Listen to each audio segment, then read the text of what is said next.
బండ్ల గణేష్ గారు ఒక press meet పెట్టారు. సో, ఈ ప్రెస్ మీట్‌లో చూసుకుంటే అటు బీఆర్ఎస్ ప్రభుత్వం పైన తీవ్ర స్థాయిలో అయితే విమర్శలు చేశారు. మరి ఈ ప్రెస్ మీట్ ఆయన ఎందుకు పెట్టారు? మరి ఇంత తీవ్ర స్థాయిలో విమర్శలు చేయాల్సిన అవసరం ఇప్పుడేమొచ్చింది? సో, ఈ అంశం మీద డిస్కస్ చేయడానికి ప్రెజెంట్ మనతో పాటు సీనియర్ జర్నలిస్ట్ జయదేవ్ గారు ఉన్నారు. వారితో ఒకసారి డిస్కస్ చేద్దాం.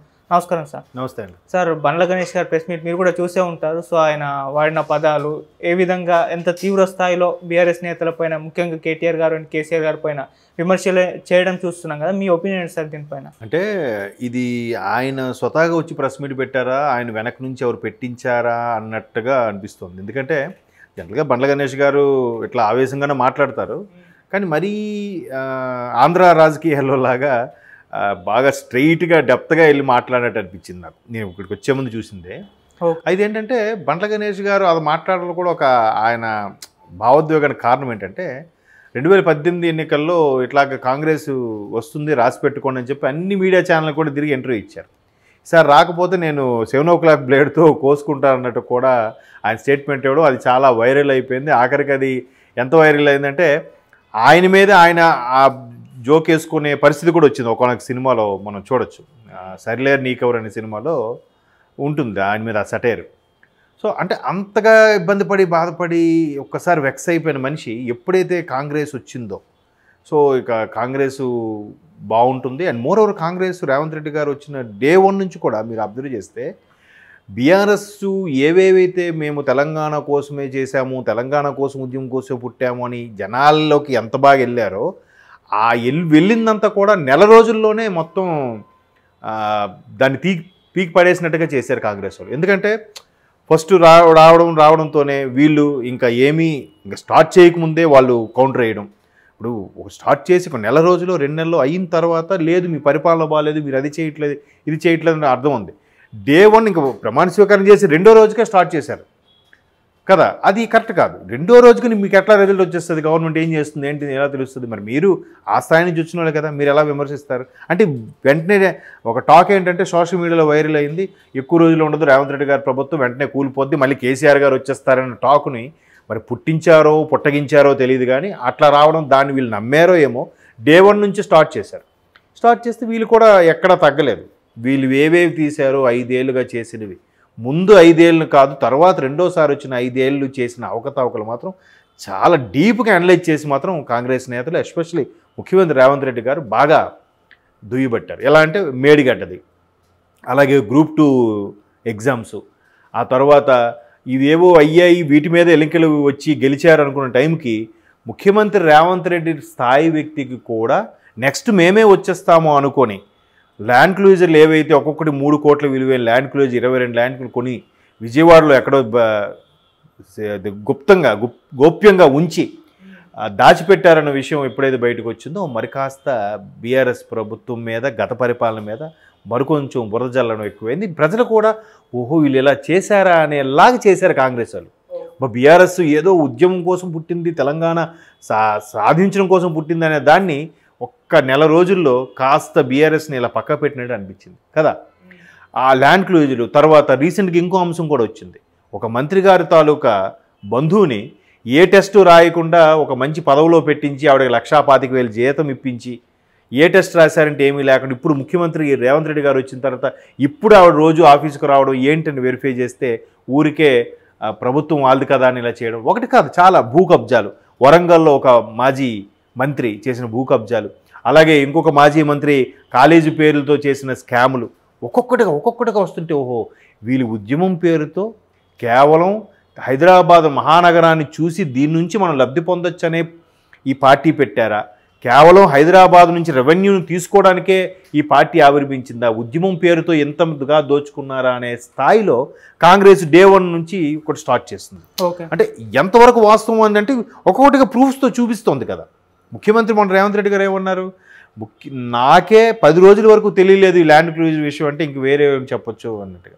అలాగే పవర్ విద్యుత్కి సంబంధించి, ఆ తర్వాత గ్రూప్ 2 ఆ చైర్మన్ సంబంధించి ఒకటి కాదు అన్నీ. కొంతమంది అధికారులు అయితే మళ్ళీ కేసీఆర్ గారు వస్తారేమో అనుకున్నట్టుగా కేసీఆర్ గారికి పర్సనల్గా సెక్రటరీగా ఫీల్ అయినట్టుగా కూడా కొంతమంది అధికారులు మిస్బిహేవ్ చేశారు. ఆఫ్కోర్స్ తర్వాత తెలుసుకొని మళ్ళీ వాళ్ళు రేవంత్ రెడ్డి గారి దగ్గరికి వచ్చారనుకోండి. ఇట్లాగా డే 1 ఒక్కొక్కటిగా అవ్వడం, ఇవన్నీ కూడా ఏం చేస్తుంటే ఇప్పుడు నెక్స్ట్ లాభం లేదు. ఇప్పుడు బీఆర్ఎస్ కూడా డే 1 నుంచి ఎందుకు స్టార్ట్ చేసిందంటే పార్లమెంట్ ఎలక్షన్లు అయినా ఖచ్చితంగా కొట్టాలి, 17 స్థానాలకి ఎలాగైనా 10-15 వరకు 10-12 వరకు మేము కొట్టాలన్న తలంపులో ఉంది. సో దాని మీదకు ప్రచారం చేయడానికి స్టార్ట్ చేసేసింది ఆల్రెడీ. సో ఇప్పుడు ఈయన్ని పార్లమెంట్ ఎలక్షన్స్కి, అసెంబ్లీ ఎలాగో ఓడిపోయారు, పార్లమెంట్ ఎలక్షన్స్కి వెళ్తే మీది ఒక లోకల్ పార్టీ, మాది జాతీయ పార్టీ. జాతీయ పార్టీలో ఎక్కువ మంది వస్తే దమ్ము ఉంటుంది. మీరు వచ్చి ఏం చేస్తారు? మీరు వచ్చి ఏం ప్రశ్నిస్తారు?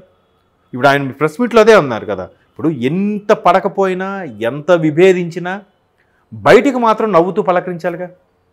రాష్ట్రపతి వచ్చినా ప్రధానమంత్రి వచ్చినా గౌరవంగా పలకరించి లోపల మీరు కత్తులు దుయ్యండి అనవసరం, బయటికి మాత్రం ప్రజలకు దొరకకూడదుగా. నమస్కారం రండి దయచేయండి అన్నట్టుగా ఉండాలి కదా. 3 సార్లు 4 సార్లు ప్రధాని నరేంద్ర మోడీ వచ్చినప్పుడు ఆహ్వానానికి కూడా వెళ్ళాయన. అది చాలా బ్యాడ్గా వెళ్ళిపోయింది. ఎలా అంటే ఈయనకేంటి ఇంత ఇది వెళ్ళకపోవడం ఏంటి? ప్రతిసారి కూడా తలసాని శ్రీనివాస్ యాదవ్నో ఇంకెవరినో పంపించినవేంటి, ఒక మంత్రిని పంపించినవేంటి? ఈయన వెళ్ళాలి కదా. నచ్చకపోతే అక్కడ ఎయిర్పోర్ట్ నుంచే నమస్తే చెప్పి బాయ్ చెప్పి డిస్పర్స్ అయిపో. ఆయనతో కూడా ఉండాలని ఎవరు చెప్పారు? ఆయనతో పాటు తేనేటి విందుకి వెళ్ళమని చెప్పామా? లేదు కదా. అలాగా అది కరెక్ట్ కాదు కదా. ప్రోటోకాలే, పద్ధతే. ఇప్పుడు మీరు ఒక కాలేజ్ ప్రిన్సిపాల్ ఉన్నాడు, ప్రిన్సిపాల్ మంచివాడు కాదు, బట్ ప్రిన్సిపాల్ వచ్చాక స్టూడెంట్గా వాడు లేచి నిలబడాలి అంతే. ఆ ప్రిన్సిపాల్ వచ్చాడు కదా, ఆడెదురుగా కాలు మీద కాలు వేసుకుని కూర్చొని సిగరెట్ కాలేస్తే ఎలా ఉంటుంది? ప్రిన్సిపాల్ మంచివాడు కాకపోవచ్చు, అవును, అది నీ వ్యక్తిగతం, కానీ బయటకు అలా ఉండకూడదు కదా. అలాగ కొన్ని అవన్నీ కూడా మేబీ బండ్ల గణేష్ గారు బాగా మనసులో పెట్టేసుకున్నట్టున్నారు. ఒక్కసారిగా బ్లో అవుట్ అయ్యారు. మరి అంతే కదా, మీరు ఎంతమంది ఎంపీలు ఉన్నప్పుడే మీరు ప్రశ్నించిన వాళ్ళు ఇప్పుడు పదవి పోయిన తర్వాత ఇంకేం ప్రశ్నిస్తారు? మీరేం తెలంగాణ కోసం ఏం చేస్తారు? తెలంగాణ అనేది మెయిన్ ఉద్యోగాల కోసం కదా. మరి ఆ ఉద్యోగాల్లో అవకతవకలయ్యాయి, గ్రూప్ 2ని మళ్ళీ క్యాన్సిల్ చేసేసారు, అది లీక్ అయిందని ఎన్ని ఇష్యూస్ వస్తే ఒక్కడి మీద చర్యలు తీసుకున్నారండి? ఎందుకు తీసుకోలేదండి? అధికారం మీది. ప్రధానమంత్రిని పట్టుకొని వాడు వీడుని దియ్యబట్టిన ముఖ్యమంత్రి ఈ కింద ఆ చైర్మన్ని వాళ్ళని వెంటనే చర్యలు తీసుకొని మళ్ళీ వెంటనే చేయొచ్చు కదా. ఎవరెవరైతే లీకేజ్కి పాల్పడ్డారో వాళ్ళు చర్యలు తీసుకొని వాళ్ళ ద్వారా ఎవరెవరికి పేపర్ వెళ్ళిందో వాళ్ళ పేపర్ల వరకు మళ్ళీ రీకలెక్ట్ చేయడమో లేదా ఆపించి చేసేసి మిగతా వాళ్ళని అందరికీ ఇంటర్వ్యూస్ పెట్టించడం ఏదో చేయాలి కదా. అవేం చేయలేదు. బరిలెక్క అంటే ఆవిడ ఎందుకు అది రాజకీయాలనే రంగు పులుముకోవాల్సి వచ్చింది? ఇట్లాంటి విషయాలు వెక్స్ అయిపోయాయి కదా. ఇలా ఎంతమంది మీరు ఒక్కసారి క్రాస్ రోడ్స్ వెళ్తే ఎంతమంది కోచింగ్లు తీసుకుని ఉంటారు. నాకు తెలిసి ఆర్టీసీ క్రాస్ రోడ్స్ దగ్గర చిక్కడపల్లి సరౌండింగ్స్లో చాలా వరకు ఇట్లాంటి ఓపెన్ ఆఫీసులు హౌసెస్ స్టడీ రూమ్స్గా రెంట్కి ఇస్తుంటారు. మీకు ఐడియా ఉందా? రోజుకి ఎంత అని కలెక్ట్ చేస్తారు, లేదా నెలకి ఒక 5,000-6,000 కలెక్ట్ చేసి వాళ్ళకు ఒక ఈజీ చైరు, ఒక ప్యాడ్, బుక్, వాళ్ళు నచ్చినప్పుడు వెళ్ళి చదువుకోవచ్చు. పిన్ డ్రాప్ సైలెంట్ ఉంటుంది, లైబ్రరీ లాగా కదా. అవన్నీ ఎందుకు అంత తాపత్రయం? సర్కారు నౌకరి కోసమే కదా. మరి దాని మీద ఏం చేశారు? ఎంత తెలంగాణ వచ్చింది ఉద్యోగాలకు, మా ఉద్యోగాలు మాకు కావాలి అనే కదా వీళ్ళు తాపత్రయం. మరి అది ఎక్కడుంది? మీరు నిజంగానే తెలంగాణ.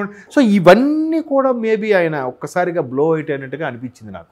ఓకే. సో అందుకు బట్ మరీ అంత డెడ్ ఎండ్కి వెళ్ళి మాట్లాడకూడదు, మాట్లాడచ్చు, దుయ్యబట్టచ్చు.